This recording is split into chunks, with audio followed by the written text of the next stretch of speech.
The hum of the jet engines was a steady, rhythmic vibration that usually promised a peaceful flight, but at 35,000 feet, that peace shattered into 1,000 jagged pieces. Sarah felt the sudden, violent lurch of the aircraft before she even heard the scream. Her head snapped up from the thin airline pillow, her eyes darting around the cabin of row 10. The oxygen masks didn't drop, which was the first sign that this wasn't a loss of pressure, it was something much worse. The plane dipped sharply to the left, sending a drink cart crashing into a bulkhead with a deafening metallic thud. Then, the intercom crackled to life, but it wasn't the smooth, reassuring tone of a seasoned pilot. It was the frantic, breathless voice of a flight attendant, her words tripping over each other in a desperate scramble for composure. "Is there anyone on board with flight experience? Please, we need a pilot in the cockpit immediately." Sarah's heart hammered against her ribs like a trapped bird. She looked at the faces around her, pale, wide-eyed, and frozen in terror. The captain emerged from the flight deck, his face a ghostly shade of gray, his hands trembling as he gripped the headrest of a nearby seat. He didn't look like a man in control, he looked like a man staring into the abyss. His eyes scanned the rows, landing on Sarah, who sat small and unassuming in her worn denim jacket. "Please," he gasped, his voice barely a whisper over the rising panic of the passengers. "Are there any combat pilots on board? Anyone who has handled high-stress maneuvers? We're losing control, and I'm the only one left standing." Sarah sat perfectly still, her hand tightening around the armrest until her knuckles turned white. To everyone else on that plane, she was just a tired traveler in row 10, a woman who had spent the last 3 hours with her eyes closed, trying to disappear into the upholstery. But as the plane took another sickening dive, the captain's desperate plea hung in the air like a death sentence. The man sitting across the aisle, a wealthy executive who had spent the first hour of the flight complaining about the temperature of his champagne, began to weep openly. He had no idea that the quiet woman he'd looked down upon was the only thing standing between him and a fiery end. Sarah knew that if she stood up, her life would never be the same. She knew that the secret she had been running from for 5 years was about to be dragged into the light of day. But as the screams of a young child echoed from the back of the cabin, Sarah realized she didn't have a choice. She thought she had left the cockpit behind forever, but she was about to show everyone on this flight that karma has a funny way of finding you when you're trapped in a metal tube 7 miles above the earth. 5 years ago, Sarah Miller was the rising star of the Air Force.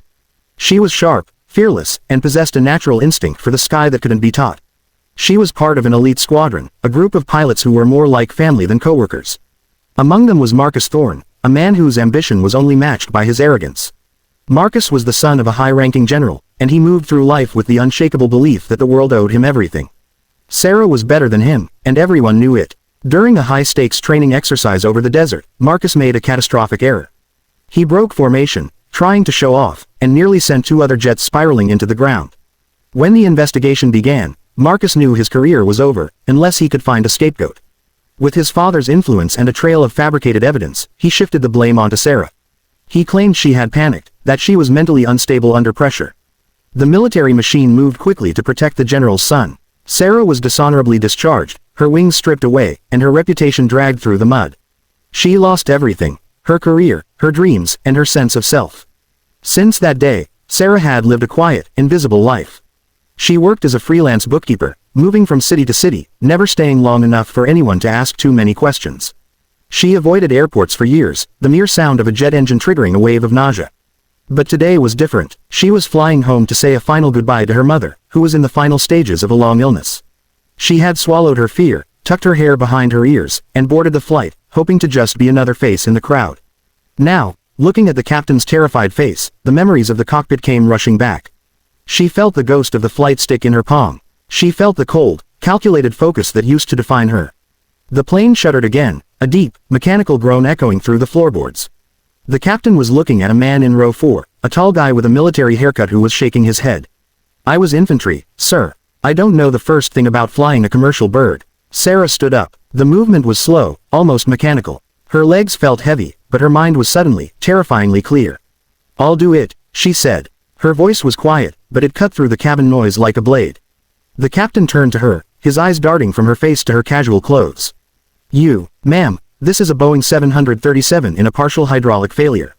I need a combat pilot. Someone who can handle a heavy stick." Sarah stepped into the aisle, her posture shifting.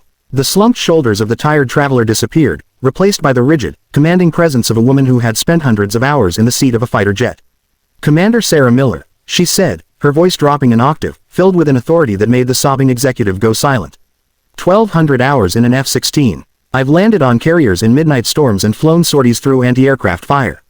I'm the best chance you've got. Now move." The captain didn't argue. He saw something in her eyes, a steeliness that didn't belong to a civilian.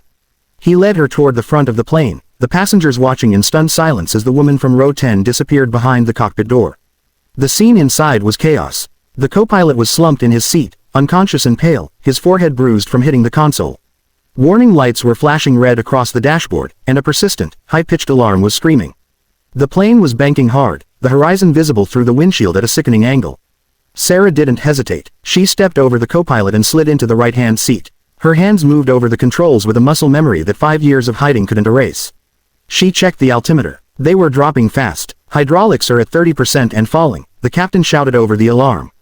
"The autopilot is fried, and the manual trim isn't responding." Sarah grabbed the yoke. It felt heavy, fighting against her like a living thing. She felt the vibration of the engines through her fingertips, a language she hadn't spoken in a long time. "I have the aircraft," she said firmly. For a moment, the plane resisted her. The nose dipped further, and the ground below, a patchwork of forest and farmland, seemed to leap up toward them. "Come on, baby," Sarah whispered, her heart racing. "Don't do this to me now." She adjusted the throttle, feeling for the sweet spot where the engines would balance the weight of the failing wing. She used her feet on the rudder pedals, fighting the yaw that threatened to send them into a flat spin. Slowly, agonizingly, the horizon began to level out. The screaming alarm settled into a steady pulse. The captain let out a breath he seemed to have been holding for a lifetime. "You've got it," he breathed. "God, you've actually got it." But the danger was far from over. They were miles from the nearest airport, and the hydraulic fluid was leaking out of the system like blood from a wound. Every minute that passed made the controls stiffer, harder to move. Sarah knew they wouldn't make it to a major hub. "We need to find a strip," she told the captain. "Somewhere long and flat. We aren't going to have more than one shot at this. When the pressure hits zero, this plane becomes a 300,000-pound glider." The captain frantically pulled up the digital charts. "There's a private airfield 12 miles east. It's short, Sarah. It's meant for small private jets, not a commercial airliner." Sarah looked at the fuel gauges and the hydraulic pressure. 12 miles is all we have. Tell the cabin to brace. It's going to be a rough ride." As the captain went back to the intercom to give the grimmest speech of his career, Sarah was left alone with the sky. In the silence of her own mind, she felt a strange sense of peace. This was where she belonged. The betrayal by Marcus Thorne, the years of shame, the feeling of being discarded, it all fell away. Out there, in the thin air, the truth was simple: you either fly or you fall. She realized then that the military had taken her rank, but they could never take her skill. They had taken her uniform, but they couldn't take her soul. She was a pilot, she was a warrior, and she was going to bring these people home. She began the descent, the plane bucking as it hit the lower, thicker air. The airfield came into view, a tiny gray sliver surrounded by green. It looked impossibly small. In the cabin, the atmosphere was one of pure, unadulterated dread. People were writing notes to their loved ones on napkins. Parents were holding their children close, whispering lies about how everything was going to be okay. The executive who had been crying was now praying, his forehead pressed against the seat in front of him. They could feel the plane descending at a steep, unnatural angle. They could hear the engines screaming as Sarah pushed them to their limit to keep the nose up. Suddenly, a man stood up in the first-class cabin. He was older, dressed in a sharp suit, his face contorted in a mask of fury. "This is a joke," he yelled at the flight attendant. "You let a civilian into the cockpit. You're going to kill us all. I know who that woman is. I saw her face on the news years ago. She's a failure. She's the one who crashed those jets in the desert." The cabin went silent. The man was Marcus Thorne's father, General Thorne, traveling to a conference. He had recognized Sarah the moment she stood up, and his fear had turned into a desperate need to maintain the lie that had protected his son. He stormed toward the cockpit door, his face purple with rage. "Open this door. I won't let a disgraced coward be the last thing I see." The flight attendant tried to block him, but he pushed her aside. He began drumming on the cockpit door, his voice booming. "Miller, I know you're in there. You're a fraud. You're going to finish what you started 5 years ago and kill everyone on this plane." Inside the cockpit, Sarah heard his voice. It was the voice that had haunted her nightmares, the voice that had told her she was nothing. For a split second, her hand wavered. The plane dipped. "Ignore him," the captain said, his hand reaching out to steady the console. "He's a scared man looking for someone to blame.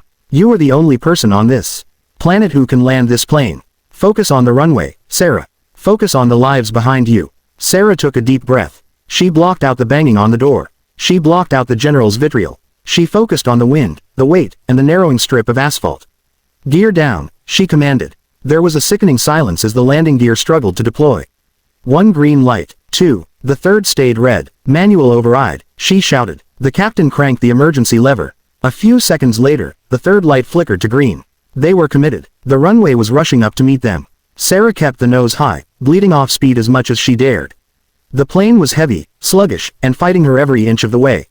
50 feet, the captain called out. 40, 30, too fast, Sarah, we're too fast. Sarah didn't pull back. She waited until the very last second, then flared the nose. The back wheels hit the tarmac with a bone-jarring slam. The plane bounced, then settled, the tires screaming in protest. Sarah slammed on the brakes and engaged the thrust reversers. The roar was deafening. The end of the runway was approaching. A fence, a field, and a stand of trees. The plane groaned as the metal strained under the force of the deceleration. They were running out of room. Sarah stood on the brakes, her entire body shaking with the effort. The plane slowed. It drifted to the left, the wing clipping a runway marker, sending sparks flying into the air. But finally, with a few feet to spare, the massive aircraft came to a complete, shuddering halt. Silence descended on the cockpit, broken only by the sound of the cooling engines and the sobbing of the captain. Sarah sat back, her hands still gripped tightly around the yoke. She was drenched in sweat, her heart still racing, but they were on the ground. They were alive. The cockpit door burst open. General Thorne stood there, his face pale, his bravado gone. Behind him, the passengers were beginning to cheer, a wave of sound that rolled forward from the back of the plane. The general looked at Sarah, his mouth opening and closing like a fish. He looked at the controls, at the unconscious co-pilot, and at the short runway outside the window. He knew, in that moment, that his son could never have made that landing. He knew that the woman he had destroyed was the only reason he was still breathing. As the emergency slides deployed and the passengers began to file out, a news crew from a local station arrived, having heard the emergency distress calls. They captured the moment Sarah stepped off the wing and onto the grass. She didn't look like a hero. She looked like a woman who had finally found her way home. The story of the miracle in the meadow went viral within hours. But this time, the story was different. With the world watching, the captain told the truth. He told the media that Sarah Miller was a combat-trained commander who had saved 300 lives. He told them about the general's outburst. And in the heat of the spotlight, the old lies began to crumble. An independent investigation was launched into the incident from 5 years ago, fueled by the public's demand for justice for their hero. The truth came out in a flood. Marcus Thorne's emails were recovered, his father's pressure on the investigators was exposed, and Sarah's record was finally cleared. She was offered her wings back, along with a formal apology from the highest levels of the military. But Sarah didn't go back to the Air Force. She had found a new path. She became a lead instructor for emergency flight maneuvers, teaching other pilots how to handle the impossible. She moved back to her hometown, spent those final precious months with her mother, and lived a life of honor and peace. General Thorne and his son were disgraced, their names becoming synonymous with cowardice and corruption. Karma had taken its time, but it had finally arrived, delivered by a woman in row 10 who refused to stay down. Life has a way of coming full circle, often when we least expect it. Sarah Miller's story reminds us that our true character isn't defined by the titles we hold or the mistakes others claim we've made.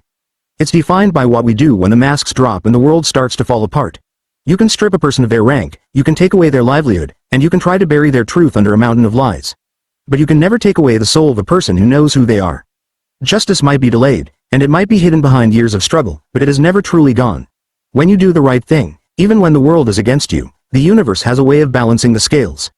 If you believe that the truth always finds a way to the surface and that karma never misses an address, hit that subscribe button and share this story with someone who needs to hear it today. What would you have done if you were sitting in row 10? Let us know in the comments below. Would you like me to write another dramatic story for your next video?